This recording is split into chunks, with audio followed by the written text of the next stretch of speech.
We present The Late Edwina Black, a mystery thriller by William Dinner and William Morham, with all the members of the original London theatre production, Stephen Murray, Catherine Lacey, Raymond Huntley, and Beatrice Varley. The Late Edwina Black.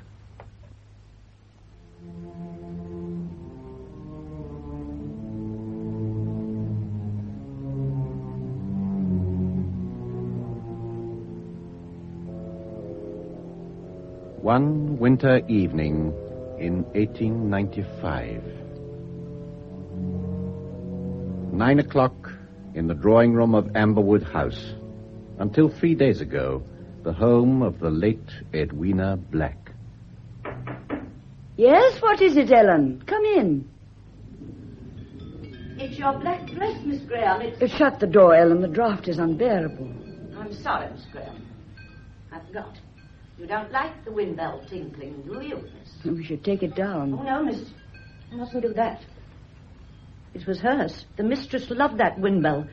She often said it was like her laughter when she was young. And so Did you say my black dress had arrived? Yes, miss. I unpacked it to save it creasing. Bring it over here by the fire, will you, please? Would you mind holding it a little higher? Oh, that's it. You know, after the funeral, after the mourning period, it can be relieved very nicely by white or scarlet. It's a new sort of silk, isn't it, miss? I don't remember the mistress ever having any like that. It's a special mourning material, the dressmaker tells me. Made in London somewhere. Spitalfields, I think. I expect the mistress would have approved. That's a very expensive dress for a lady's companion, isn't it? I don't think so, Ellen. You'll be looking for a new purse now, won't you? It would never do for you to stay here unchaperoned now the mistress has gone, would it? Leave my dress on the back of the sofa, will you? Yes, miss. By the way, miss, do you know if the master is giving up the house? I don't know, Ellen. Why do you ask me? I thought perhaps he might have discussed it with you. You see, I wouldn't like to think of someone else living here. I doubt whether many people would want to. It's so lonely. It's so far from the village. Oh, it's so unfriendly. Call at this time of night? I don't think Mr. Black will want to see anybody, so try and get rid of them as quickly as you can, Ellen. I'll go upstairs. Yes, miss.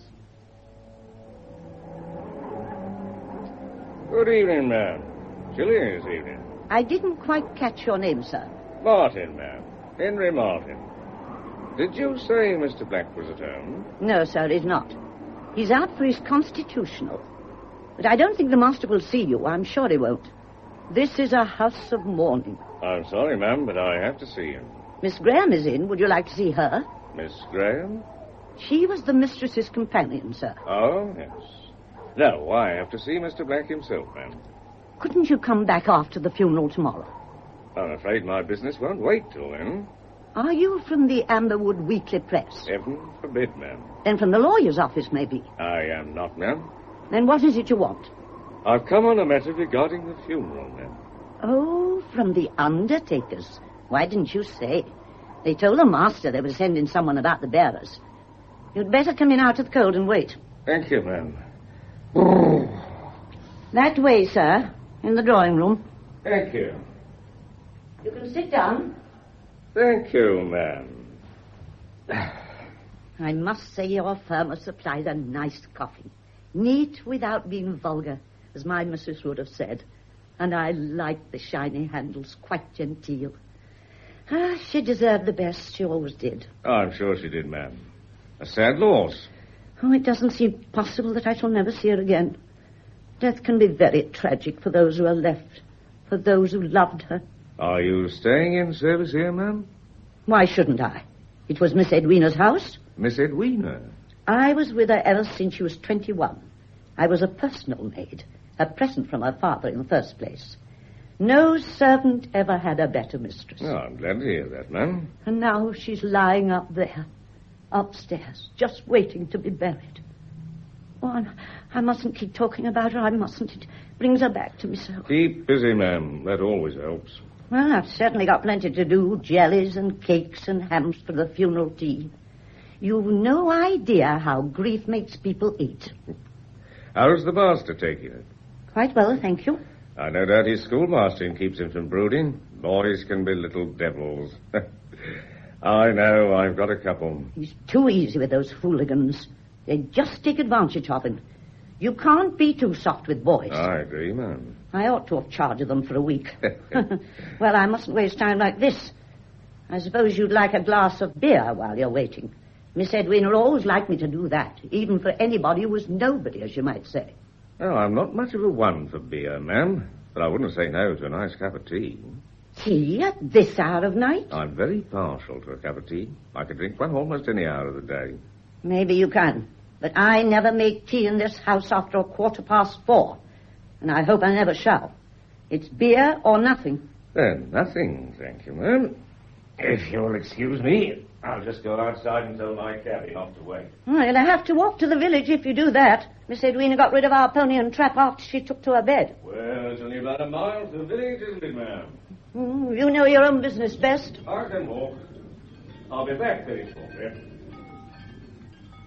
Ellen, who was it, Ellen? Just someone to see the master about the funeral. Oh, good evening, sir. Good evening, Erin. Who was our caller? I've just seen the cab in the drive, so I came in by the back door. It's a Mr. Martin, sir. He'll be back in a moment. No, I can't see anyone now. Tell him to come back after the funeral. He's come about the funeral, sir. The bearers, I think. Oh. Very well, I'll have to see him, I suppose. Oh, by the way, Ellen, you haven't hung any crepe on the back door. You know what the squire's wife will think when she rides down the lane. Oh, I'll go and do it straight away, sir. Lisa, your dress has arrived. Yes, First one I've given you. and it's black. Oh, I hate black. Along the colour and masses of it. Rich, exciting colour. I seem to have worn dull, drab things all my life. And now the first dress you give me is black. Oh, Gregory, I don't want to go to her funeral. I can't bear the idea. It'll be over in half an hour. An hour at the most. Yes, but she's so many friends. They'll all be there. And what will they be thinking, saying about us? Don't even worry either of us. Not now. We're not staying in this house much longer. There's only the funeral, and then we'll be free, Lisa. Oh. Completely free. Next week I'll start clearing up my affairs, and then, in a month or two, Italy. Thousands of miles away from this house.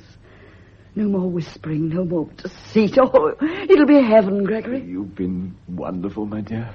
Sometimes I can scarcely believe we'll never hear her knocking upstairs on the floor of her room again. Never hear her sharp voice. Never have that feeling of guilt when we look at her. I love you, Lisa. Do you remember how she used to walk round the house drawing the blinds if there was the least bit of sunshine to save the carpets? No air or sunlight ever seemed to get into this house. Yes, and how silently she used to do it. That's what I remember most. Silent where she walked, her eyes always looking on the floor. It's seeing everything around her. It's going to take me a long time to believe she's dead. I don't think I will believe it until we get to Italy. Menaggio.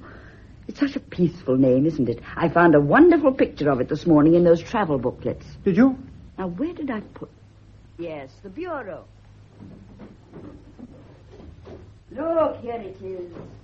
Menaggio overlooking the waters of Lake Como. Surely the lake will never be as blue as that. It's impossible. Yes, it will be. And the poplars will be just as green. Look at the carving on that bridge. And the vines trailing over it. It's lovely. I wish we didn't have to use our money. If only we could go away now, straight away. Couldn't we? You know, well, immediately after the funeral. Come in. Excuse me, sir. That gentleman's back to see you, sir. Oh, very well. This way, please. Thank you. Mr. Martin. Good evening, sir. I hope you'll pardon this late call, but my business is urgent. It wouldn't wait till the morning. Certainly rather late. Please sit down. Thank you, sir. Oh, this is Miss Graham. Good evening, miss. Good evening. Well, Mr. Martin, you wish to see me about the bearers, I understand. No, sir. A private matter. I'll take this dress up to my room. No. Mr. Black. There's no need for you to go, Miss Graham. What is your business, Mr. Martin? You can speak in front of my secretary. Well, sir, it's rather a delicate matter. I hardly know how to begin. You sound very mysterious. Do I, sir? Oh, I don't mean to be, but, Hadn't you better come to the point? I believe you've just lost your good lady, Mrs. Edwina Black. Yes. The funeral's tomorrow. Please accept my sympathy, sir. Thank you. I understand the lady had been ill for some time. About 6 months. Why do you ask? Well, it's like this, sir. Dr. Prendergast is worried about your wife's death certificate. It seems he regrets signing it. Regrets signing it? He's dissatisfied with the apparent cause of death, sir. So I've come to ask you to delay the funeral. What? Delay the funeral? It's a bit awkward, I'm afraid, but it can't be helped, sir. But who are you to interfere like this? I'm a police officer, miss. A police officer? My card, sir. Inspector Martin, Scotland Yard. Yes, sir. The Home Office got in touch with us, and I was sent down to you. I can't see why they should send you here. Surely you can see the funeral can't be delayed now. Everything's arranged. I realize how you feel, sir, but I'm afraid it must be. Must be. Why? In order to discover the cause of your wife's death, sir. I believe Dr. Prendergast termed it a sudden death. He speaks of certain symptoms which now strike him as strange. Well, Dr. Prendergast is not only old and doddering, he's quite beyond his work. Oh, he admits that himself, sir. When he signed the death certificate, he'd just come from a maternity case which had taxed him considerably. Surely you're not suggesting that my wife died by other than natural causes. Oh, God, let's put it that way, sir. Let's say the suggestion will always be there unless the matter's cleared up. But if you stop the funeral, the whole village will gossip. It isn't fair to the late Mrs. Black or to Mr. Black. I'm only obeying instructions, miss. Forgive me, sir, but I'd like you to understand my position clearly. Yes, yeah, I do, but I'm surprised at Scotland Yard wasting time and money sending you here. Believe me, sir, it's the last kind of job I'd choose if I had my way. The doctor's notions will have to be indulged for everybody's sake. As a sensible man, sir, you'll realize there's no other course left. And after all, a pathologist's report will ease everybody's mind. A pathologist's report? That sounds rather horrible, doesn't it? Depends how you look at it, miss. I shall speak to Prendergast. I shall write him a note at once. I suppose if he admits that he's satisfied with the cause of death, that will satisfy you, Inspector? I'm afraid not, sir. It's out of my hands now. You mean there's nothing I can do? Post-mortem must be carried out. I realize how you feel, sir, but you must remember that I'm only doing my duty. A question has been raised concerning Mrs. Black's death, and the law must know the answer. Even though the question is asked by a senile old man like Prendergast? Yes, sir. You know, as Mrs. Black's husband, I have certain rights in this matter. There are no rights involved, sir. It's simply a question of our satisfying ourselves that the cause of death is correctly stated. Well, I'm sorry I can't take it as calmly as you do, Inspector. I object most strongly. I won't allow a post-mortem. Don't you think you owe this post-mortem to your wife, sir, in the circumstances? To her memory? I should have stopped Prendergast attending my wife. The man's an ass. But it's an awful situation. What excuse can I give to the vicar, the undertaker? Oh, don't you bother about that, sir. You leave it all to me. I'll make arrangements to have everything done discreetly, sir. I think we can keep the matter quiet. The funeral can take place as soon as possible after the post-mortem, say the day after tomorrow. But what about all the people who are going to attend the funeral? Half the village will be there. It might give rise to the most awful rumors. Well, it might even be suggested... It's to stop any suggestion that we're having the post-mortem, sir. Well, I think that's all. I won't keep you any longer, sir. What's this? Touring booklets? You planning to go abroad, sir? Yes, for a holiday. Italy, as you see. A touring agency, eh? I once had a trip with these people myself. My good lady came into a little money from her father, so we went to Paris. But you're going much further afield, sir. Oh, I don't know, Inspector. I should probably do a great deal of travelling now. Bit of a stay at home myself, sir. Nothing I like better than to potter about my bit of garden at Streatham. Well, I'll be off. I expect I'll have the report through by Thursday. You'll keep me informed, I suppose. I'll come down at once, sir. Good night, sir. Good night, Inspector. My apology if I've taken the matter rather badly. But you haven't, sir. You've taken it very well indeed. Very well indeed. Good night, miss. Good night. No, don't bother, sir. I can see myself now. That stupid fool of a doctor. I knew it. I knew it. I knew it. You what? I knew Edwina would stop us. How can she stop us, Lisa? Now, do be reasonable. There's nothing to be frightened of. Why are you frightened? I don't know. That's the awful thing about it. I don't know. Oh, well, you're frightened, too. Nonsense. Why should I be frightened? She died a natural death. Yes, but she stopped us from going away. She might almost be sitting there laughing at us, telling us we can't escape her. For heaven's sake, control yourself, Lisa. There's nothing to be frightened of. The whole thing will be cleared up in a few days. But in the meantime, we must carry on as though Inspector Martin and the whole of Scotland Yard didn't exist. Now, will you promise me to do just that? Yes, I will. Good. Now, let's get back to business. This letter from the bank, they want Edwina's passbook. Could you get it for me, dear? Oh, yes, it's upstairs. I'll bring it down. Lisa, why are you gazing up the stairs like that? The passbook. It's in her room. I hate going there now. You're letting your imagination run away with you. I can't go up there. I can't. She's dead, Lisa. Can't you get that into your head? She's dead. Is she?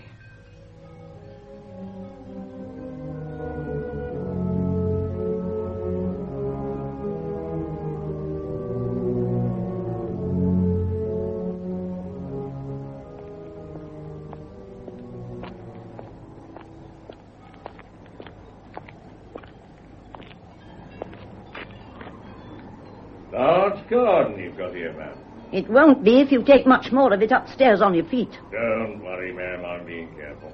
You've been in and out of Miss Edwina's room 20 times this morning. Well, ma'am, I believe in being thorough. The job's worth doing. It's worth doing well. By the way, what's that Mr. Black I heard just now? No, it wasn't. I wonder where he is this morning. I've already told you I don't know. Regarding the sick room, ma'am, you're quite sure you moved nothing from it? You keep asking me that. I've already told you that nothing's been moved to my knowledge since her death, except the things you took away the other day. You're certain, ma'am? I am, and the way you keep asking. My good lady always says I need telling everything 6 times, ma'am. She asks for it, marrying a policeman. Oh, good morning, miss. Good morning, Inspector. Weather looks uncertain, doesn't it, miss? I guess I'll have a wet journey home. I expect you want to see Mr. Black, Inspector. I imagine he must have gone down to the village. Oh, well, I'll no doubt he'll be back shortly. If you'll excuse me, I'll go upstairs just once again. Take another look at Miss Edwina's room. Oh, but feeling better, miss? The vicar's wife was saying how upset you looked at the funeral. Of course. Well, so are you, Ellen. Naturally, miss. I loved her. Is that you, Gregory? Yes, back at last, Lisa. It's 12:15 already. The morning's nearly over. The stonemason buttonholed me as I came through the village. Edwina's hardly buried 3 days before the old man's on my track. He proposes to erect an elaborate tombstone. Gregory, the inspector's here again. Oh? He's up in Edwina's room. Did he say anything? No. The post-mortem took place 4 days ago. Surely he must know the result by now.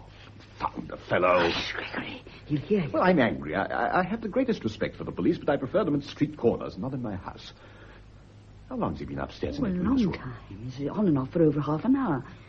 Why don't you go up and see him? Yes. No, I think I will.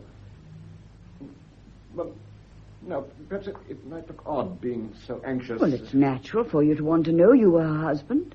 Oh, do go up, Gregory. Give him another 5 minutes. Come in. Excuse me, miss, it's your laundress. She starched the collars better this week. Thank you, Ellen. That policeman's upstairs again, sir. So I hear. He appears to regard my house as a hotel. You'd no right to let me think he was an undertaker's Well, he won't be here after today, Ellen. He seems very curious, doesn't he, sir? He's been asking me all sorts of questions. Indeed? What sort of questions? About the house and Miss Edwina, when you and she first married. I hope you didn't gossip. What could I gossip about, sir? No, nothing, of course. But I meant that, well, your mistress was inclined to lose her temper and say the most unwarrantable things to us both, wasn't she? If she lost her temper with me, sir, she was always justified and... Hush, Ellen. The inspector's coming downstairs now. Poking his nose into her room, it's indecent. Morning, Inspector. Good morning, sir. I'll get along and prepare the lunch for 2. Just a moment, ma'am. There's something I want to ask you. Me, sir? Yes. May I sit down, sir? Yes, do. Thank you. Rheumatism in my knee. Always gets me when the wind's in the east. Now, ma'am, you were telling me just now that you acted as nurse to your mistress. And a very good nurse I expect you were, too. I did my best, sir. And you'll be responsible for carrying out the doctor's instructions. Yes, sir. For example, you'd see that she had her medicine without fail. Of course, sir. No point in having doctors if you don't do what they say. A very reasonable attitude, ma'am. And by the same token, you might say there's no point in having policemen if you don't tell them the truth. Naturally, sir. Mr. Black thinks they cost enough anyway. Indeed, ma'am. Well, we'll see he gets his money's worth. Now, you're sure you always gave your mistress her medicine, night and morning, and that you never forgot once? Yes, sir. Then we have a little mystery, ma'am, because the post-mortem reveals no traces of medicine at all. Well, she had it, sir. I don't think you're quite telling me the truth. Not telling the truth. Science is very exact. If she had it, we'd have found traces of it. You ought to know better than to lie to the policeman. Well, I... Yes? I tried to make her take it, sir, but she never would. She'd just pour it away. Once she ruined a bottle of toilet water by pouring it into that, and she made me promise not to tell the doctor or anyone. I see, ma'am. An obstinate invalid, eh? She didn't like the stuff, so she got rid of it. She used to say it tasted horrible. And I don't think it would have done her any good anyway. Well, ma'am, that solved my little mystery. And now I'll not keep you any longer from preparing your lunch for two. Yes, sir. Ellen, perhaps the inspector would like some lunch? Oh, it's very kind of you, sir, but I have to catch the 1-5 to Paddington. Now, I wouldn't say no to a cup of tea. Tea for the inspector, Ellen? Tea before lunch. Well, of course, if you say so, sir. A very spirited lady, sir. Inspector, I really cannot see it. It matters now whether my wife took her medicine or not. Well, sir, when there's a post-mortem, we get a report, and then every little detail has to be checked. Yes, I know what the official mind is like, but I hope that now you're satisfied and we've seen the end of it. The end, sir? I'm afraid you don't quite understand. It's more like the beginning. Beginning? Yes, sir. It's my unpleasant duty to tell you that we've discovered arsenic in your wife's body. Arsenic? Yes, sir. Arsenic. Good heavens, are you suggesting my wife died of poisoning? Well, that would be the inference, sir. Her medicine. Prendergast must have made a mistake in his dispensary. But you've just heard the housekeeper say that she never took her medicine. Well, she might have taken one dose, an overdose. An overdose might make her ill, sir, but it wouldn't kill her. Besides, I've traced all the medicine bottles. Found them in the local dust tip. In that case, Inspector, you must analyze them at once. Oh, but you see, miss, they've been analysed. Well, Inspector, well? The analysts found nothing in them save traces of medicine. Harmless medicine. No trace of arsenic at all? None. Which clears Dr. Prendergast of carelessness in his dispensary. Then your pathologist has made an error in the post-mortem. That's unlikely, miss. But if arsenic was found in her body, how did it get there? That's what we have to find out, miss. That's why I'm here again. You're making her death seem so strange. I don't like it, Inspector. It's disturbing. A few questions might answer. I'm tired of your questions, Inspector. I know, sir, but I don't think you quite appreciate my position. I ought to put my point of view. Your wife dies suddenly. A post-mortem is carried out, and the report shows death to have been due to poisoning. I'm placed in charge of the investigation. Now, sir, if you were in my place, how would you set about the inquiry? Well, I... Yes, sir? Well, I suppose I should have to ask some questions. Exactly, sir. I apologize, Inspector. But what is it you want to know? Now, sir, there's a tin of weed killer in the greenhouse. Weed killer? Yes, sir. I understand you ordered it from the general stores in the village. Let me see. On the 2nd of October. It was delivered the same afternoon. Was it? Yes, that's quite right. I did order some. Are you suggesting that the weed killer was responsible for her death, Inspector? I can't say yet, miss. But the particular brand Mr. Black ordered contains a high percentage of arsenic. I see the tin in the greenhouse has been used, sir. Yes. We've always used weed killer here. My wife was very particular about the gravel paths. When was it last used in the garden? I'm afraid I can't remember that. No, I simply can't remember. Do you mean Mrs. Black was accidentally poisoned by this weed killer, Inspector? We'll hope. Accidentally, miss. Wait a minute, Inspector. Yes, sir? If there's no doubt about the poison, then have you considered the possibility that perhaps my wife... she was suffering from the strain of her illness. I don't know quite how to put this, I'm afraid. Suicide? No, sir. Impossible. How could she have risen and gone to the greenhouse where you keep the stuff? The tin was only delivered after she was forced to take to her bed. The doctor's words bear me out there. He says she couldn't stand on her feet. Oh, no, she was far too ill. We know that. And no one in their senses would have taken the stuff up to her, would they? No, of course not. And there's not the slightest trace of any arsenical substance in her room. I'm afraid it can only point to one conclusion. Someone in this house must have... Well, your wife couldn't have taken the stuff herself, could she, sir? Someone in this house? Someone in this house. But who? Well, there's the housekeeper, though I hear she was deeply attached to her mistress. Ellen, she was devoted to her, almost like a sister. Old ladies, in spite of devotion, have been known to commit serious crimes, miss, even murder. Oh, but not Ellen. The idea's utterly ridiculous. What do you say, sir? Do you think the old lady had a motive? Well, the will hasn't been read yet, but we know she was left a small annuity, but it's silly to suppose that Ellen would do anyone an injury to get it. Exactly, sir. The motive isn't large enough. You mean... Yes, miss? You mean Mr. Black has a larger motive since he will inherit the fortune? Good heavens. Do you mean that, Inspector? I don't mean anything yet, sir. But you said... Please, put yourself in my place But haven't again. you forgotten another possibility? Have I, miss? Now, what would that be? Well, Mrs. Bloom, who helped nurse Mrs. Black for several weeks. I haven't forgotten her, miss. Do you think she had a motive for poisoning Mrs. Black? Mr. Black dismissed her for thieving, and I heard her say something about paying him out for it. That's true, isn't it, Mr. Black? I did hear her say that. Yes, it's quite true, Inspector. I caught the woman stealing some of my books. I had to dismiss her. But you doubt if she'd poisoned your wife in revenge, sir. Yes, quite frankly, I do. Oh, she might have done it to get you into trouble. Some women would do anything. Do you sincerely believe that, miss? No, of course I don't. It's quite ridiculous. But if she didn't do it, then Mrs. Black must have died by accident. Or your man at Scotland Yard has made a mistake in the laboratory. We may make mistakes at Scotland Yard, miss, but not in the laboratory. But you're seriously suggesting that I would deliberately... Well, good heavens, Inspector, this is too unreasonable for words. Unreasonable, sir? But you really believe I poisoned my wife? I have no belief, sir. I'm here simply putting my point of view. Well, your point of view may be quite natural, Inspector, but you're wasting your time if you try to connect my wife's death with me. If she did die of poison... Yes, if she did die of poison. She died of poisoning, sir. However, let's go back a few weeks before Mrs. Black's death. I'd like to know something of her habits, her daily routine. Did you see your wife that morning, sir? Morning of her death? Yes, naturally. How was she? Well, pale and restless. The same as she'd been for several weeks. Did she complain of anything? No more than usual. I mean, she spoke naturally enough of the monotony of lying in bed on a sunny day.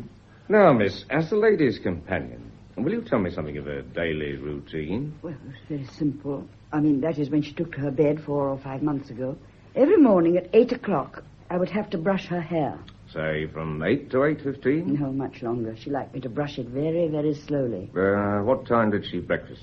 Well, the tray came up at 8:30. She always had tea and toast. And preserves? Honey. There's always honey. Do you know if it was kept apart from the rest of the household preserves? No, Ellen would take it from the same jar. And after breakfast, miss? Well, at 10 o'clock, Ellen and I would go up to her room and she'd give us our orders for the day. In my case, letters, a little shopping necessities, books, flowers for her room, and so on. And then, miss? Well, I'd read to her every afternoon. Yes, she liked to keep in touch with the fashion notes and also the latest novels. And in the evening, miss? She'd have a light dinner, then Mr. Black would come up, and of course I would go. Yeah. How did Mrs. Black call anyone when she wanted attention? By a bell? No. She would knock from upstairs on the floor with a stick. A carved ebony stick.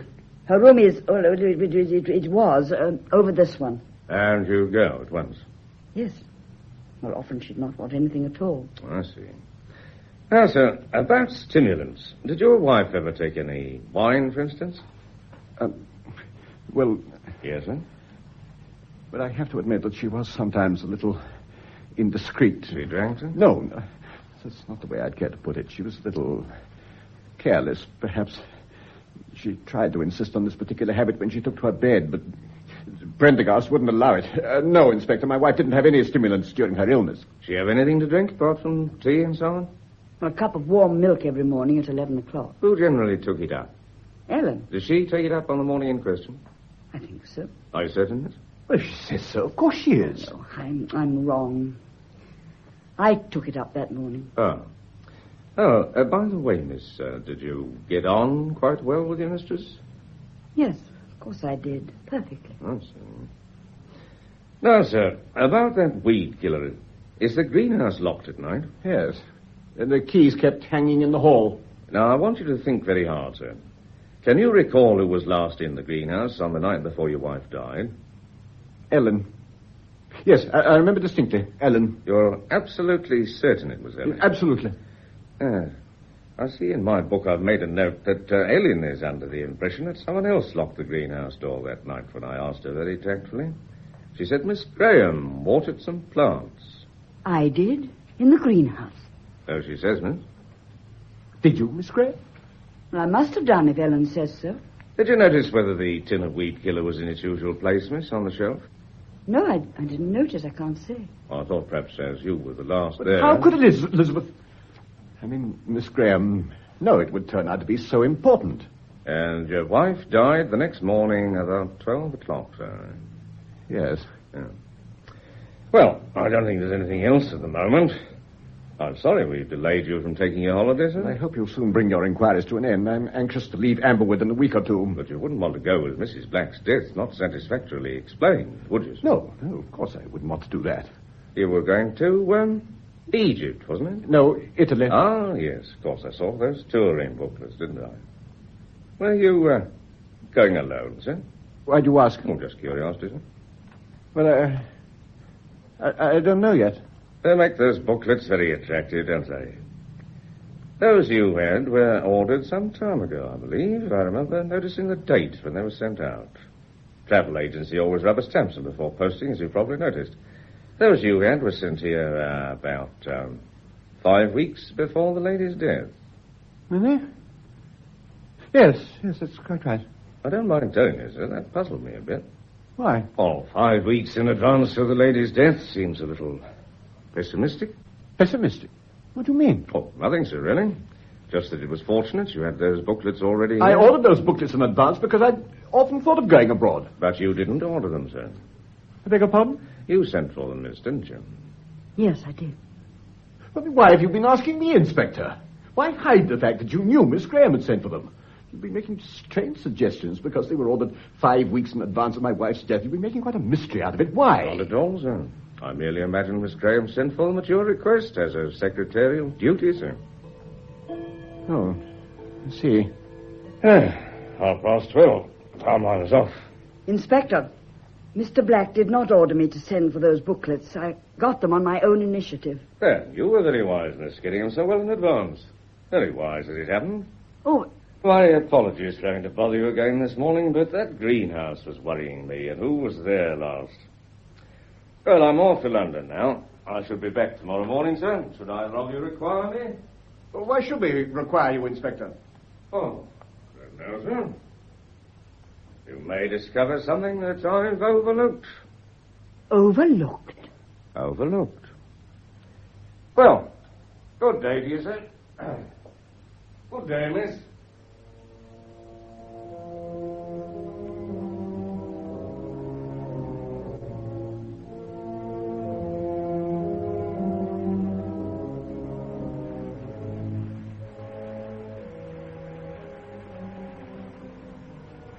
Thank heaven this is the last batch of exercise books I shall ever correct.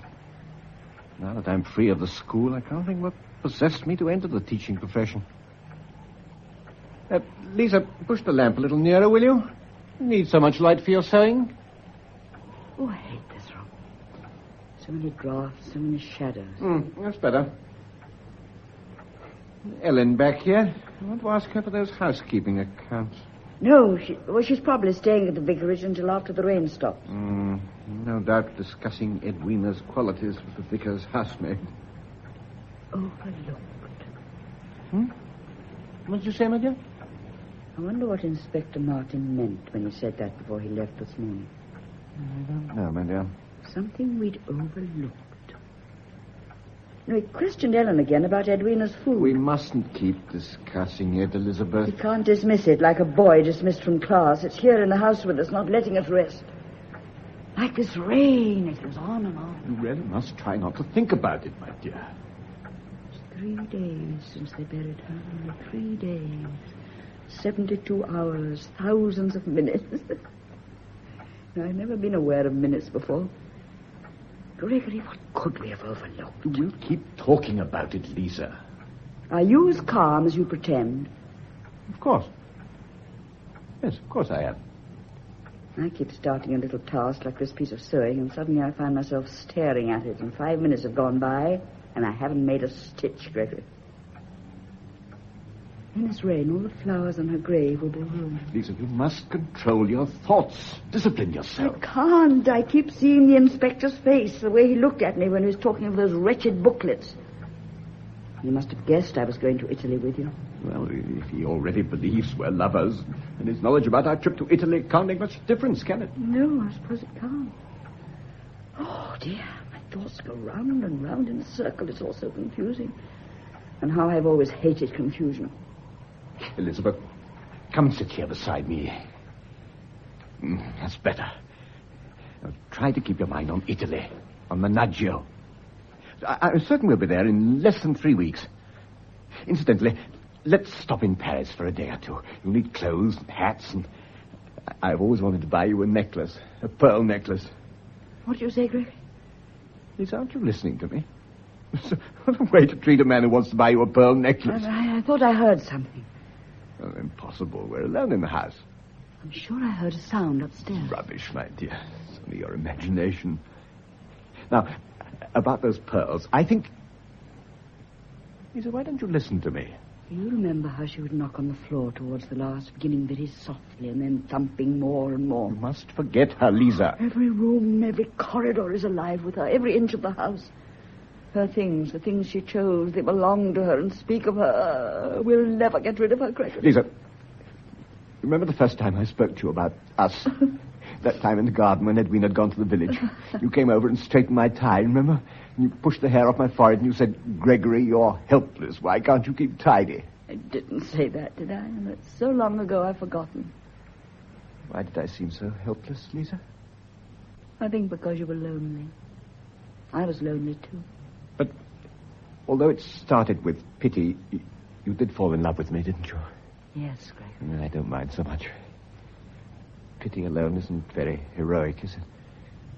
I wasn't a very romantic figure, was I? You even mistook me for the gardener when you came out to drive that first day. Well, you let me think you were the gardener. You wore the ugliest hat I've ever seen. You had a rose in it as large as a cabbage, a really vulgar rose. It may have been, but it was very fashionable. And how Edwina stared because we laughed when we were first introduced to each other.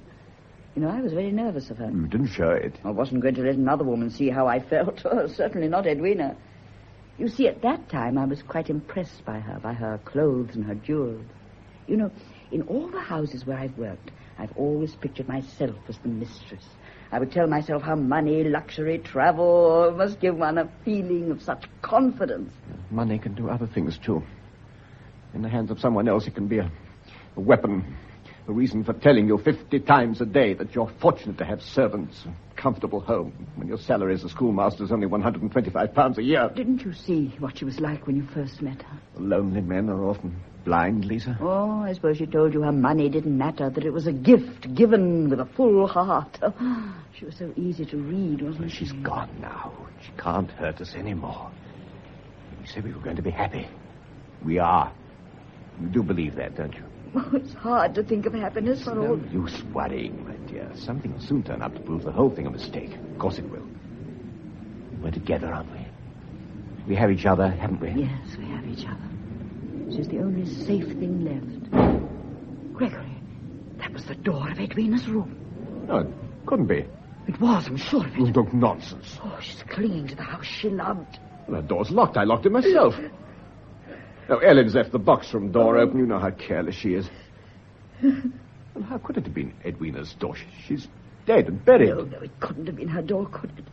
My dear, you're trembling. My nerves have been dreadful since Inspector Martin came Silly here. to let him upset you so much. I can't help it, Gregory. You've got no reason to be nervous of him. He's just an ordinary man carrying out his duty. Why should it upset you? You've got nothing to conceal. Silly of me. I know it's silly. It isn't as if you have anything to conceal. He's just an ordinary man, a homely, ordinary man, just a man who likes pottering about in a garden. I expect he has a wife who's ordinary, too. Why are you so nervous of him? I think it's because he's ordinary that he frightens me. You know, when I was little, I had a doll. It was an ordinary doll with a smiling face. One day, the gardener's boy was clipping a hedge. He cut his finger, and some blood dropped on my doll's face. Oh, I screamed. She suddenly changed, suddenly become frightening. Just as the ordinary things in this house are changing, just as the inspector... I must stop this. Oh, what made me think of that doll? I can't imagine why the inspector should frighten you so much. He's ordinary, yet there's something behind his eyes. Perhaps it's power I see there. Power of what he represents. For the first time in my life, I can feel the whole weight of the law behind that ordinary man. Surely the inspector can't believe we had anything to do with Edwina's death. Surely he can't. We said we wouldn't talk about it anymore. No. I must get on with my corrections. Shall I help you? Give me some of the exercise books. There you are. It's composition. I gave them the French Revolution as a subject. Well, I know a little about it. The French found the guillotine very useful for cutting with. Master Smith understates a little, doesn't he? Louis XVI and Marie Antoinette, spelt wrongly, and the Constitution, spelt wrongly. Do you want me to correct the spelling as well as the English? Do you want me to correct... Gregory, why are you looking at me like that? What do you mean? You must control your imagination, Elizabeth. Yes, I know I must. I'm giving way far too much. No, we've done nothing wrong. We've just made a mistake, a dreadful mistake. That pathologist made an error. Yes, of course. After all, who'd want to poison her? Mrs. Bloom, Ellen, why should they? And who else is there? Nobody. But us. We know we didn't do it, so that it is. Oh, if only they can find out so that we can leave this house. Listen to the rain. Will it never stop? Nobody but us. Was the execution of Marie Antoinette 1793 or 83? 93. I thought so. Lisa, Yes? what made you send for those travel booklets? I don't know. I just happened to.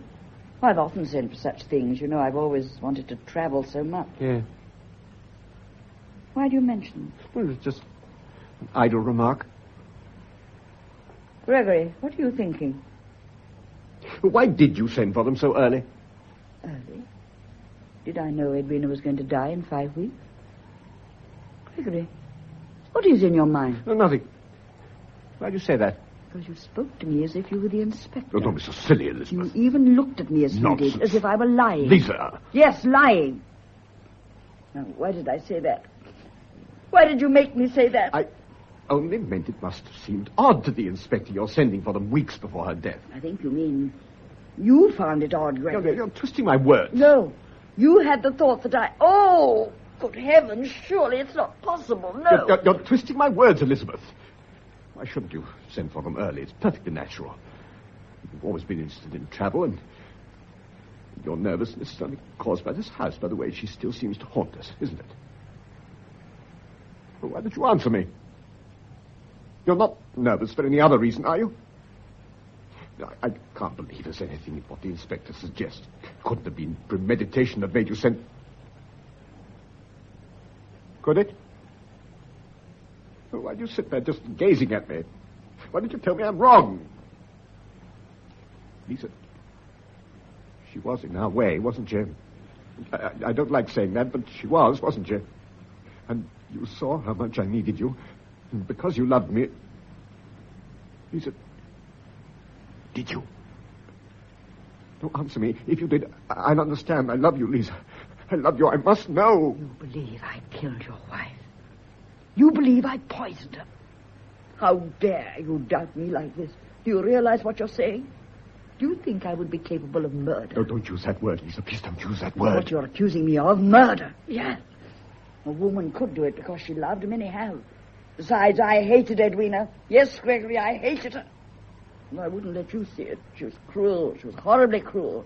Always making me aware of my place. Always patronizing me in front of her friends. My companion, Miss Graham, such a household treasure. I'm not accusing you, but she was poisoned, and in this house. And there's only the two of us, isn't there? You and me. The inspector thinks one of us did it. It's no use trying to deceive me, Gregory. You really believe I did it, that I did it because I loved you. Gregory, how can you accuse me? How can you? I'm not, my dear, I'm not, but... All last night, all day, I kept telling myself something would happen to prove it was a mistake, and just now, I couldn't any longer. It is a mistake, Gregory. Please say it is a mistake. Please say it. I wish I could believe the pathologist was wrong, but I can't any longer. My brain won't let me anymore. My brain tells me she was poisoned. And if she was, who did it? I swear to you, I didn't do it. Very well. Now, let's forget all about it.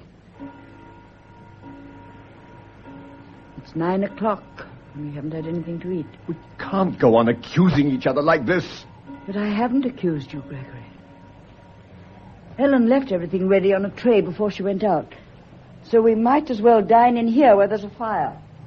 I'll clear away my books and things. It's not raining so hard now. Hold the door open for me, please. Let me take the tray while you put on the cloth. Thank you. Lisa, can't you forget what I said? It wasn't my fault. It was this house. It's affecting us somehow, making us say things we don't mean. It's alive with malice. She's alive, Gregory. Only in our minds, Lisa. I feel at any moment she may quietly walk down those stairs again, smiling as she used to. Only in your mind, Lisa. Why should we think of her? We know we didn't kill her, either of us. Trust me, Lisa. Surely you can trust me. Yes, people can't change so suddenly. Not people you love. And now you must eat, my dear. It's nearly an hour past your usual time. Well, sit down at the table. I'm not hungry. It's picnic fashion, I'm afraid. I told Ellen not to bother. See, cold chicken, salad, a trifle I made for you myself. Shouldn't have bothered. Cheese and biscuits would have done. But you like trifle. Gregory, I wonder what would have happened if we told Edwina. Told her what? About us.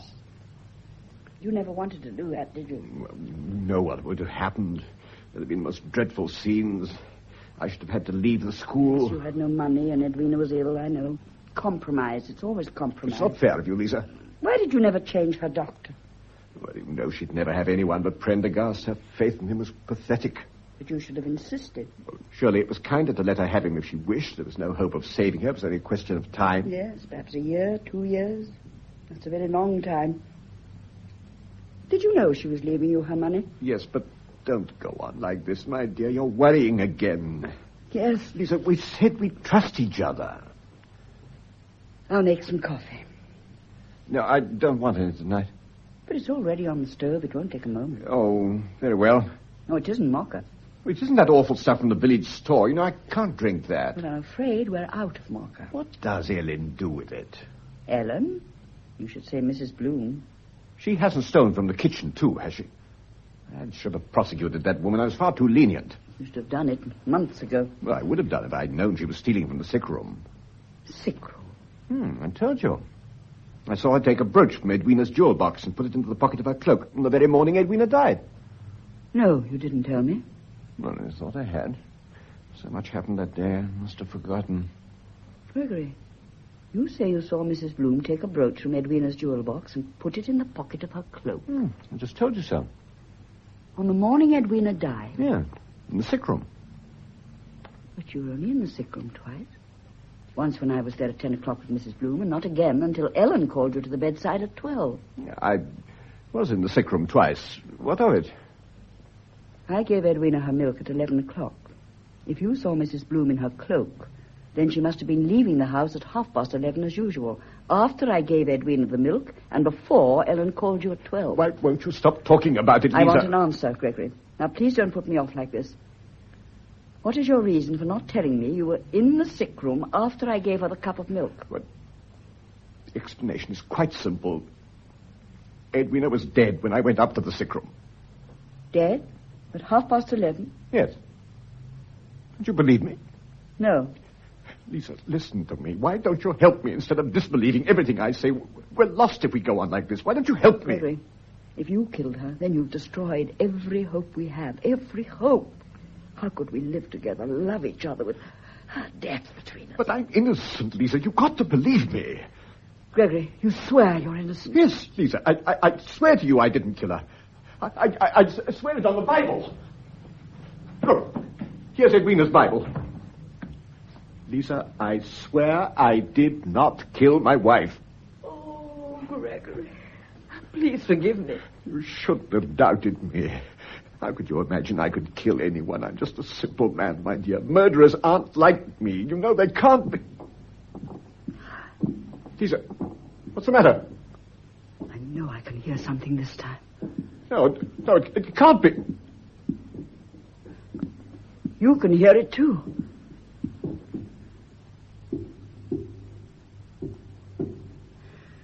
Ellen! Ellen, what are you doing upstairs? What are you doing with that stick? The stick, sir? I just went up to fetch it. Didn't you promise it to the vicar's wife as a keepsake from Miss Edwina? I forgot it, sir, when I went down to the village earlier. When did you come back? I didn't know you were back. I got home just before the rain started. So I went to her room at once, in case I forgot the stick again. I've been sitting there remembering her. It was so very quiet. We never set her clock again. That's why, I suppose. You shouldn't have come down like that, Ellen. You startled us. Did I, sir? I know I shouldn't have sat there so long, but it was so quiet, what with the clock still standing at 12, just as I stopped it the morning she lay dying. Stop the clock, you say? In case it chimed the hour. I wanted her to have peace while she... Do you remember, sir, how still and peaceful it was in the room when I did that? And how my Miss Edwina just looked at us... That's enough, Ellen. I'm sorry, sir. I'll just put this stick in the hall stand. The vicar's wife is sending a girl for it tomorrow. Shall I make you some coffee or cocoa, sir? No, thanks. Very good, sir. Good night. Damned old fool. No, I can't work. Look, come and sit by me, Lisa, and let's talk about our tour to Italy. No. What is it? What is it? You said Edwina was dead when you went up at 11:30, but she wasn't. Ellen's just said she stopped the clock at 12 when Edwina lay dying, not dead. Edwina was alive when you went into her room at 11:30. What were you doing in that missing half hour? Lisa, if you loved me, you couldn't talk like that. I never harmed her, Lisa. I'd never kill a human being. How could I? Gregory, will you tell the inspector about your visit to the sick room? You really want me to do that? An innocent man would do it. I see.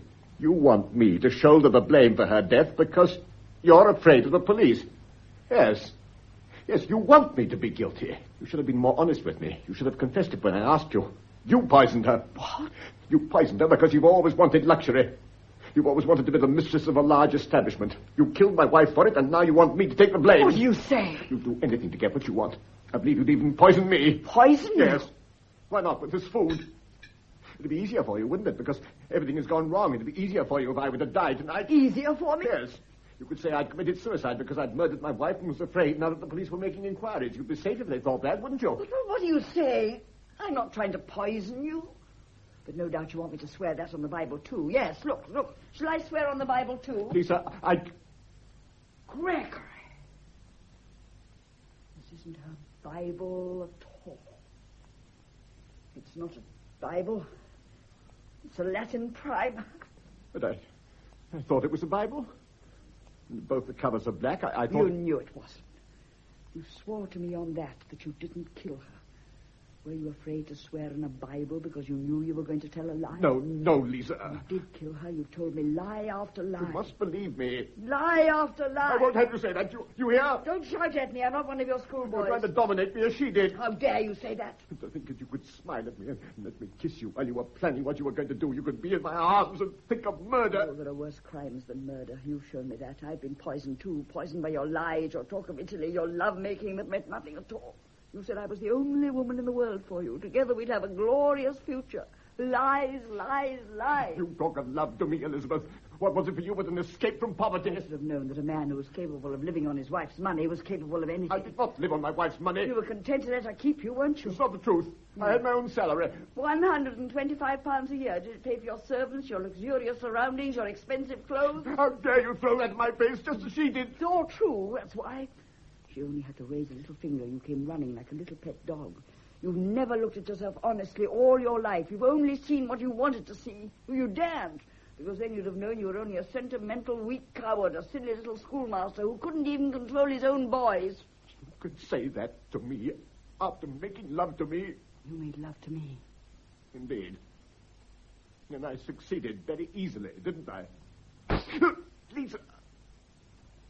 Gregory. I didn't mean to strike you like that, but... Very well. Now I will tell you why I lied and said Edwina was dead when I went up to the sick room. I'll tell you the truth. The truth from you? This is the truth. Look at me. I said, look at me. When I went up to the sick room at 11:30, Edwina told me you were trying to be rid of her. She said she thought she'd seen you putting something in her milk. Why should she tell you such a lie? Well, I thought then that she was simply trying to make trouble between us. You mean she knew about it? She knew all the time? Yes. You'd always comforted yourself by saying that Edwina never knew.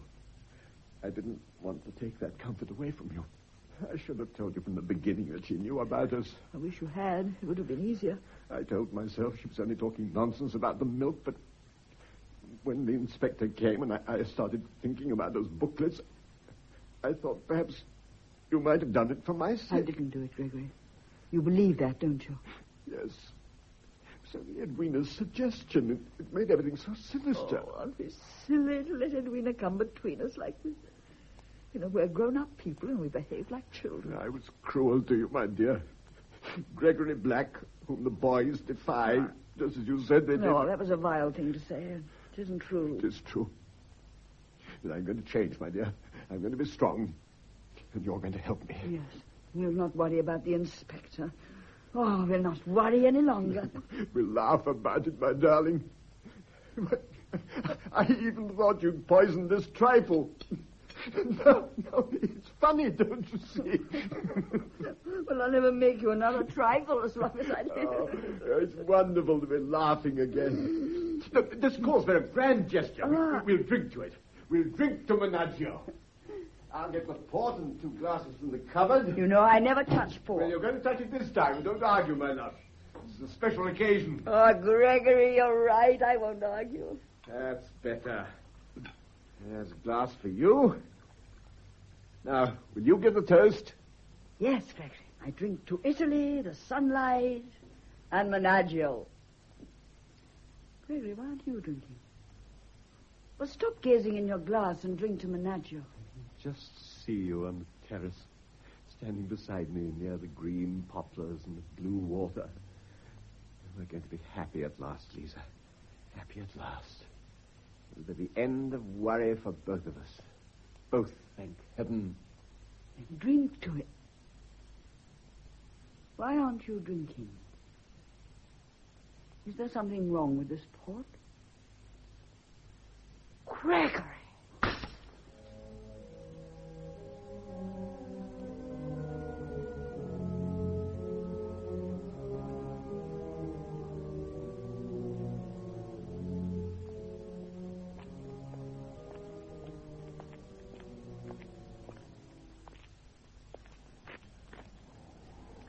Oh, I didn't know you were out this early in the garden, sir. I've been down to the village, Ellen, to fetch Prendergast, so I came back across the field.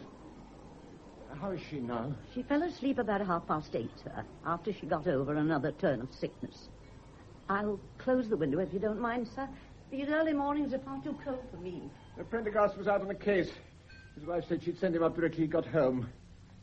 Have you done everything you can for her? As much as I can, sir. I'm not a doctor, sir. But do you think she really needs a doctor? I'm not likely to know what's wrong with her, sir. She's as white as a sheet. But then who isn't after sickness? She didn't say much to me, too ill to speak, I suppose, sir. But her eyes... She kept staring into space like anyone seeing a ghost, as if she was scared. Is there anything I can do? Oh, nothing at all, sir. She'll be all right for a few minutes, even if she wakes. Ellen. Yes, sir? What did you do with the other glass of port that was left on the table when we took Miss Graham upstairs last night? I threw it away down the sink. You shouldn't have done that. I wanted it.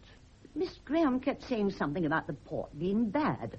Some nonsense about poison. As if port could turn poisonous even if it was bad. It seems a little unlikely, doesn't it? That's what I said.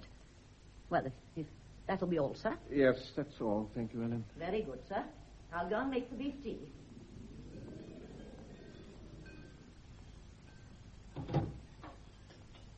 What are you doing with that bottle, Gregory? Lisa. I thought you were too ill to leave your room. I am ill, but I've strength enough to come downstairs to be here when the inspector arrives. You remember he said you'd be coming this morning. I haven't forgotten. I've made up my mind. I'm going to tell him the truth. I'm going to tell him that you murdered your wife and then tried to poison me. You realize that bottle of port is poison, don't you? Yes, Then put it on the table. The inspector will want it. I was going to. All these months, I never knew you. All these months. Well, here he is. Yes. You will have your wish now, Elizabeth.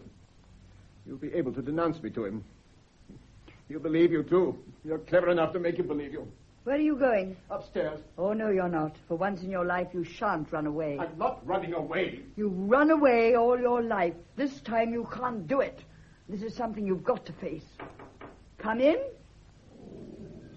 Excuse me, sir. Oh, you're up, miss. Yes, Ellen, I'm up. It's Mr. Martin, sir. Thank you, ma'am. Good morning, sir. Good morning, miss. I hear you've been ill. I'm sorry. Yes, I am ill, Inspector, but not as dangerously as I might have been. Oh, I'm pleased to hear it, miss. May I sit down, sir? I've been all round the village since before 8 o'clock this morning. Hasn't done my rheumatism any good. Far too much exercise. Inspector, Mr. Black has something to tell you. Have you, sir? Well, there's just one question I want to ask Miss Graham, first of all, then we'll hear what it is. Now, miss, how often do you go to the chemist in the village? Very seldom. Now, I want you to cast your mind back to last April. You went there, you bought some soap and some tooth powder. Can you remember buying anything else? Well, of course I can't. It's so long ago. But, Inspector, you'll see that all this is a waste of time when you hear what Mr. Black has to say. I think it was about the second week in April. I told you I can't remember. Oh, that's a pity, miss. Pity. Perhaps later on you might be able to recall it. Inspector. Yes, miss? Last night I was nearly killed. Really, miss? I was given a glass of port from that bottle. Well, port isn't usually considered very lethal, miss. Well, this port is different. This port. Gregory, tell him about the port. Well, sir, what about the port? Gregory. Now, sir, tell me about this port. Well, it's poisoned. Indeed, sir. How do you know? I was violently ill after being given a glass of it. Who gave you a glass of poisoned port, miss? Mr. Black. It was perfectly harmless as far as I knew. Well, I had a glass as well. You didn't drink yours. Inspector, he poured out 2 glasses and he made me drink mine first. It was only sheer chance that I didn't drink it. Now, I'm afraid, Inspector, I must tell you that, in my opinion, Miss Graham poisoned that port herself. She took just enough to make herself ill, no more. Just enough to make me look guilty when she accused me of murder. That's a very serious charge, sir. Inspector, he knows I didn't do it. Now, you each had a glass and only one of you drank. Well, where's the untouched glass? Ellen threw it away. When did you last have a glass of porter? Well, not for several weeks. And you, miss? I've never had a glass before in this house. Sir, bearing in mind that the housekeeper's teetotal and that the late Mrs. Black was forbidden by the doctor to drink, that bottle would have been in the house for some time. Yes. You're absolutely certain of that, sir? Yes. Then how is it that when I called at your wine merchant this morning, I was told that a large number of bottles of port came into this house during the last 6 months? Well, I knew nothing about it. You can't throw any light on it either, miss? No. Well, we'd better have asked the housekeeper. I'll ring if you don't mind. Inspector, this is a complete waste of time. Isn't it obvious? He was giving his wife poisoned port. And what motive would you give Mr. Black for doing that, miss? He knew he was going to inherit her money. Did he? But you see, that's not strictly true. Not true. No, miss. I called on Mrs. Black's solicitor this morning. I understand he's coming here tomorrow for the reading of the will. He told me a most interesting fact. That you, miss, inherit a half of Mrs. Black's fortune. I? Yes, miss. No, it's not true. Quite true, miss. It can't be. Did Mrs. Black ever say anything to you about it? She did say one day she'd make me wealthy, but I thought she was just talking nonsense or playing one of her cruel jokes. You never told me, Elizabeth. Why didn't you tell me? Well, now you see, Inspector, there is a motive. A motive? Oh, yes, sir, we have a motive. But you're forgetting something. Forgetting something? You come into the other half of the fortune, so you have a motive too, sir. I wonder what's happened to that housekeeper. You know, miss, I hope you won't mind my saying so, but you have very attractive hands. Think I notice hands? What have my hands got to do with it? Nothing, miss, nothing. But they're so shapely and white. Beats me how you ladies keep 'em like that. One of those feminine secrets, I suppose. Come in. You rang, sir? The inspector wishes to ask you a question, Ellen. Oh, yes, sir. It's about the port, ma'am. I'm teetotal, sir. So I understand. And a very excellent thing, too, ma'am. I can't help then, can I? Ah, but I think you can, ma'am. In the past 6 months, a considerable amount of port's come into this house, and I'm trying to discover what's happened to it. How should I know? I don't keep the key of the cupboard. I doubt whether this port was ever kept long enough to be put in a cupboard. Did you ever give any of it to the late Mrs. Black? Give her port, sir? Why, the doctor had strictly forbidden it. But you never took any notice of the doctor, ma'am. You told me in this house only a week ago that Mrs. Black never took her medicine, that she used to pour it away, and that you knew it. That was different, sir. Now, ma'am, I don't want any nonsense. You can go to prison for telling lies, you know. Is that understood? Yes, sir. Have you ever seen that bottle before? I don't know, sir. Have you or haven't you? I might have done. Where did you see it? I found it in Mrs. Black's room the morning she died. She used to hide it away from the doctor. I brought it down and put it in the cupboard over there. You brought it down? Yes, sir. So you did give Mrs. Black port? A lot of it? I wouldn't have given it to her, sir, but she used to crave for it. And it brought the colour back into her cheeks and made her feel so much better. You come into a nice little annuity by her death, ma'am. I suggest you might have tampered with that last bottle of port. Tampered with it, sir? I'm trying to discover how Mrs. Black died. You mean... Oh, what a wicked thing to say. As if I would have harmed her. Besides, Mr. Black knew she was having the port, sir. That's not true, Oh, Ellen. yes, it is, sir. Did you ever see Mr. Black take it upstairs? No, sir, but he knew it was coming into the house. He knew that. That'll be all, thank you, ma'am. Yes, sir. As if I would have harmed her. As if I would have harmed her. Now, Mr. Black, why did you tell me your wife didn't have any stimulants during her illness? Well, I didn't want anyone to know. I didn't want anyone to realize that I sometimes had to give in to her. She kept at me day after day until I did give in. And you allowed her port, knowing it was dangerous in her condition? What do you care about that? It was just an easy method of giving her the weed killer. I did not touch that weed killer. Inspector, is there any need to prolong this? You know the truth now. I'm sorry, miss, but you must bear with me for a little while. There are some things I know and some things I don't know. I shall have to explore everything. For example, I'm still interested in that little purchase you made last April. Then there's the weed killer and the cups of milk. So many questions which have to be answered. There is also that bottle of port staring you in the face. He put weed killer into it. But we've analyzed the weed killer that was used for the garden. Less than half of it was composed of pure arsenic that had dissolved in liquid. The rest of it was like sand. Wouldn't dissolve in anything. This liquid is perfectly clear. Look at it against the light. You see? Perfectly clear. You mean that bottle does not contain weed killer? I do, sir. Because, you see, your wife was not poisoned by weed killer. Not poisoned by weed killer? I don't understand. You will, miss, you will. Now, we come to that little purchase you made last April. Apart from soap and tooth powder, you also bought a certain preparation that's quite fashionable nowadays. I may have done. But what has that got to do with all this? I hope to show you in a minute.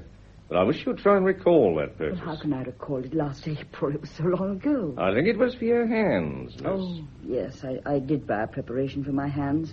Something to whiten the skin. Perhaps you can describe it, miss. Well, it was a powder which I had to dissolve in water. Exactly, miss. The chemist ought never to have sold it to you. But I suppose they're very lax in these country districts, and he probably makes an exorbitant profit out of it. Poison laws need tightening up. You see, miss, that powder was pure white arsenic. Arsenic? I'm afraid so, miss. But I never knew it was arsenic. I just used it on my hands. I swear I never knew. Are you sure you never knew, miss? I didn't know it was arsenic.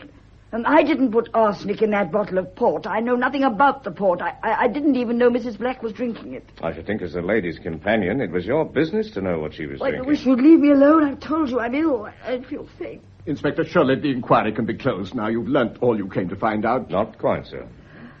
Now, miss, I believe you used all that packet on your hands. Yes, I did. I understand. That was in April. But you ordered a second packet in June. Now, sir, as master of the house, you left all the shopping to the womenfolk. Why do you think my wife kept servants, Right, Inspector? sir. But there'd be little things you'd buy for yourself in spite of that. Books and so There on. isn't a bookshop in Amberwood, Inspector. No, sir. But there's a barber's. You'd have to go down to the village for that occasionally, wouldn't you? One of those things that women folk can't do for us, eh? And I dare say that on one of those little excursions you might have bought something for your wife. Some little thing she particularly asked you to get for her? No, Inspector, my wife would hardly have trusted me. Besides, she had Miss Graham to do that sort of thing for her. But perhaps Miss Graham would have trusted you, sir. You might have got something for her if she'd asked you to. Well, I might have done, yes. Exactly, sir. That's my point. You did get something for her. The second packet of powder, sir. The second packet of arsenic. I got the second packet. So the chemist says he's most emphatic on the point. I don't remember anything about it. Oh, come, sir. You've got a habit of not remembering. I remember. It was when Ellen was ill in bed with a cold, and you said you would get it for me on your way back from school. I didn't know it was arsenic. Miss Graham asked me to fetch the preparation. I just gave it to her, that's all. Now, miss, did you use all that packet on your hands? No, I didn't use the whole packet. Where is the remainder? It was in my room. Well, it's not there now. No, I must have mislaid it.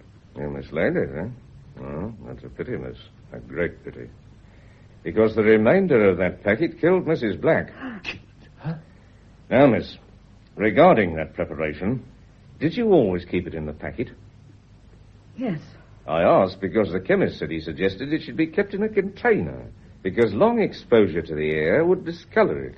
He says he generally told his customers that. But I didn't bother. Yeah, that's right, Inspector. I remember telling Miss Graham that she ought to do it when I gave her the Yes, packet. but I didn't bother to do it. But you did bother, Elizabeth.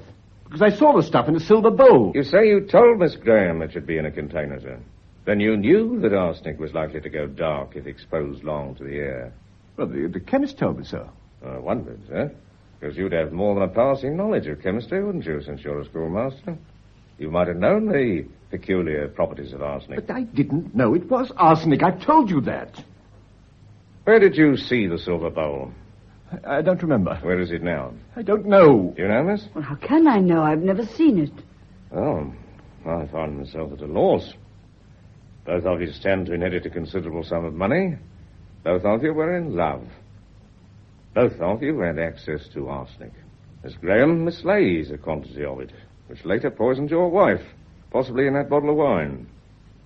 A silver bowl, which may or may not contain arsenic, and which would or would not reveal traces of this, is missing.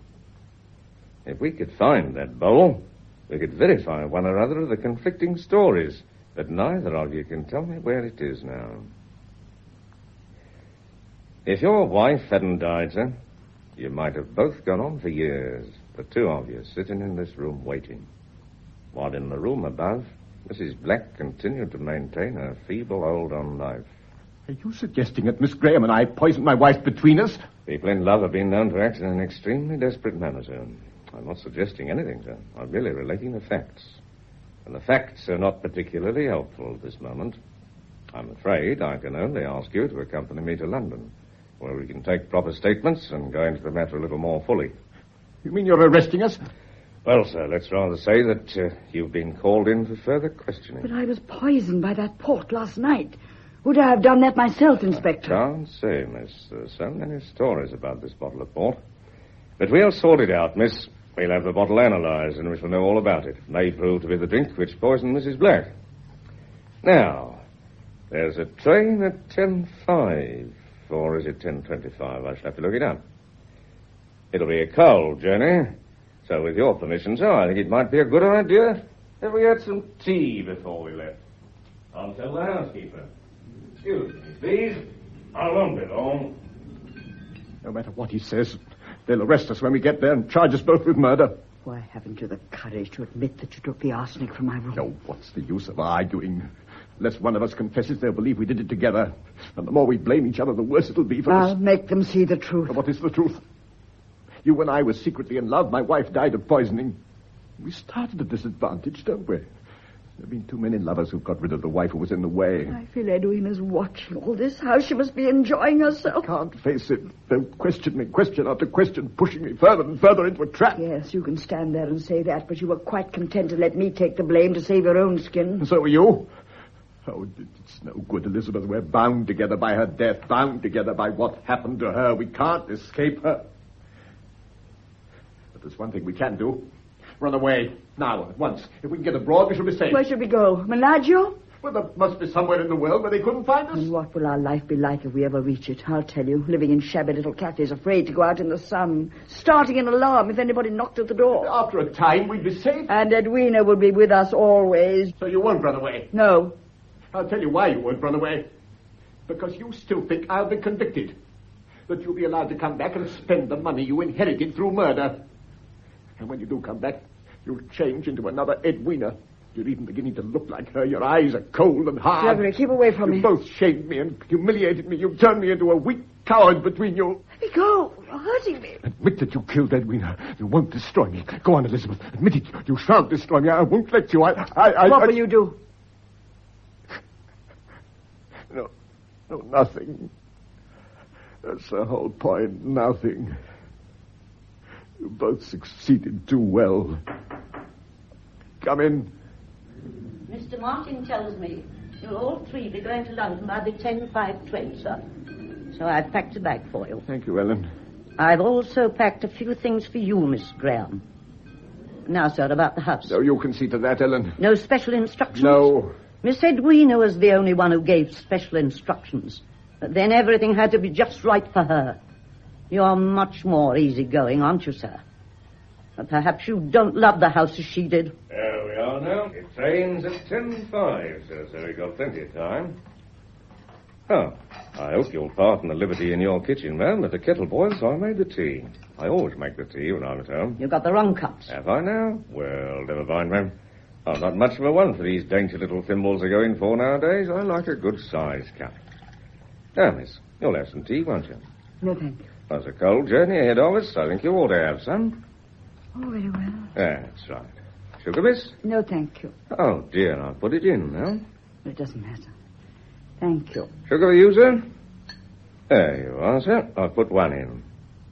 Now, ma'am, you'll have a cup of tea, won't you? I'll have mine in the kitchen. Oh, I think Mr. Black will waive convention for once, won't you, sir? I'm sure you like plenty of sugar, ma'am.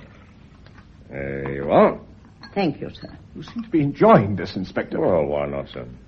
I should have thought it was hard in the moment. Moments like this happen quite frequently in my profession, sir. But you know, few moments in life are too serious for a nice cup of tea. What an attractive sugar bowl this is, isn't it? I often wish my salary allowed me to collect silver. Finely engraved piece, isn't it? I like the way the designers entwined the letters E.B. with the pattern of leaves. Your wife's initials, of course, sir. Where did you get that? Why, ma'am? Only a sugar bowl? It's not a sugar bowl, it's... I'm sorry, ma'am. I thought it was. That's what comes of letting your kitchen be invaded by a man. You didn't find it in the kitchen. Now, where else would I find it? Could it have been under some bushes in the garden? You put some in my tea. Put what in your tea, ma'am? Sugar? It wasn't sugar. It wasn't sugar. What was it then, ma'am? Of course, it was the arsenic. He's put some in the tea. I've done nothing of the kind, ma'am, but I suggest you put it in Mrs. Black's port. No, they did it. Miss Graham, Mr. Black, the two of them. They were the only ones who wanted to get rid of Miss Edwina. But you threw the bowl away. They told me to do it. That's a lie, Inspector. And they told me not to tell anyone. When did they tell you to throw it away, ma'am? The day after Miss Edwina died. Oh, this is preposterous. Just a moment, sir, please. Now, ma'am, what did they say to you? They told you to throw it away? They did. They didn't say anything else. They just said, will you throw this away in the garden? Yes, sir. Didn't you think that strange? It looks a very valuable bowl. I didn't think at all, sir. I just did what I was told. Then how did you know the contents was poisonous? Well, I knew it had poisoned Miss Edwina, didn't I? Did you, ma'am? And how did you know that? Neither Mr. Black nor Miss Graham told you. As far as you were concerned, it was just a bowl they wanted thrown away. I guessed it. No, ma'am, you didn't. I suggest you knew it was poison because you'd already given it to Mrs. Black in her port. But why should I harm her? I loved her, do you hear? And you've also stood to gain a comfortable little annuity from her death, ma'am. I suggest you stole the hand preparation from Miss Graham's room and put it into the bottle of port before you took it upstairs to your mistress. I didn't steal it. Miss Edwina asked me to get it. She said she wanted it for her hands, and she told me to put it in the silver bowl. And then you poisoned her. I didn't poison her. She poisoned herself.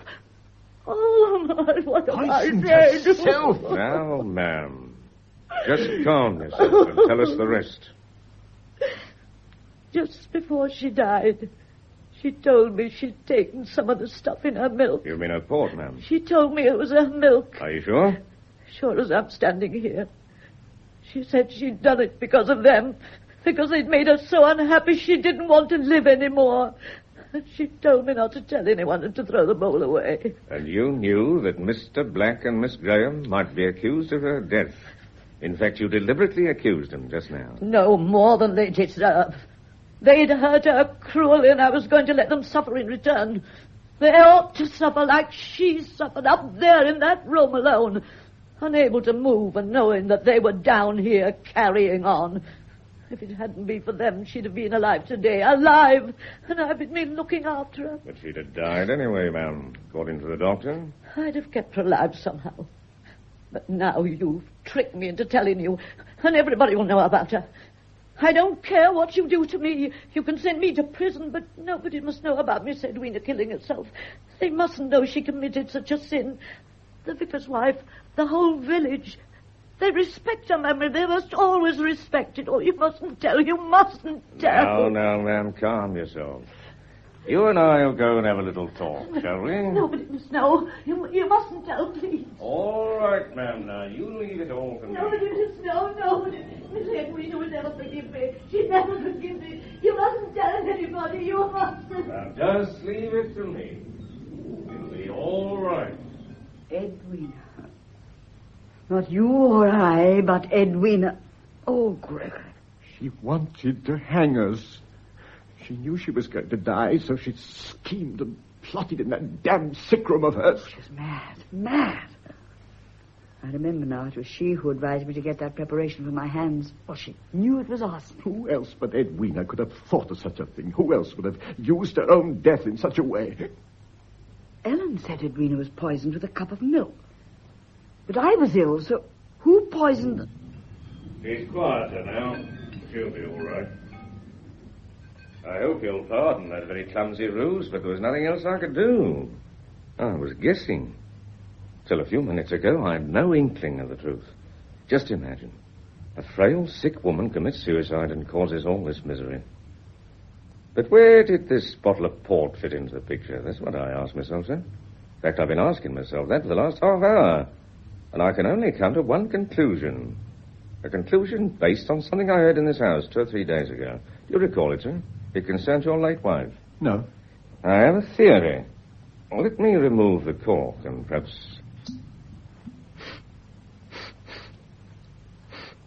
as I thought.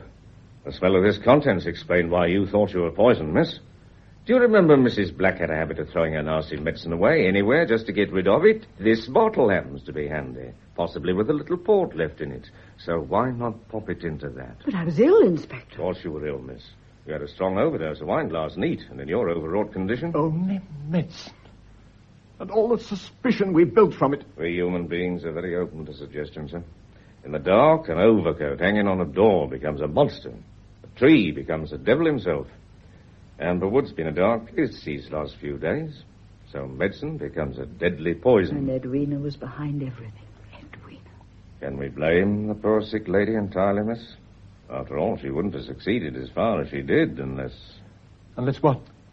The ground has to be fertile, sir, if the seed is to flourish. Oh, there's 9:30 now. Hey, I'll catch the 10:05 train. I'll go by the garden way, if you don't mind, sir. Greet it for me. You'll be hearing from us very shortly. Final formality, sir. Good day to you both. He's right. It was our fault, Gregory. Not either of us, but both of us. And now we're free, Lisa. No, Gregory. She's won, hasn't she? Even after her death, Edwina has parted us. But our love for each other... Our love. What a shoddy, tawdry thing that turned out to be. I think I'll go to my room now and pack. You're not leaving me? Yes, Gregory. We could try again. Could we? Could we live together, love each other without remembering the dreadful things we've said? I couldn't. I'm going upstairs to my room now. If you leave me now, I shall be alone. Alone with her. Alone with Edwina. Lisa, please, come over here. Lisa, we can try again. Don't you see? We know each other now. With no romantic illusions left, we really know each other. We could build on that, Lisa. We could build. Gregory, if only we could. We can, my dear. Menaggio's still there, waiting for us. Oh, Gregory. Yes, you're right. We can. We will.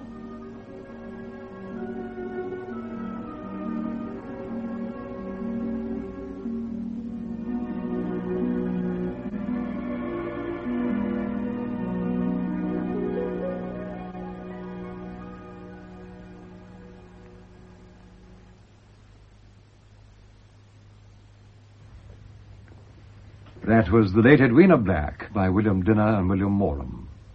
It was acted by all the original members of the London Theatre production. Ellen, the housekeeper, was played by Beatrice Varley. Henry Martin of Scotland Yard by Raymond Huntley. Elizabeth Graham, the companion, by Catherine Lacey. And Gregory Black, husband of the late Edwina Black, by Stephen Murray. The recorded production was by Raymond Rakes.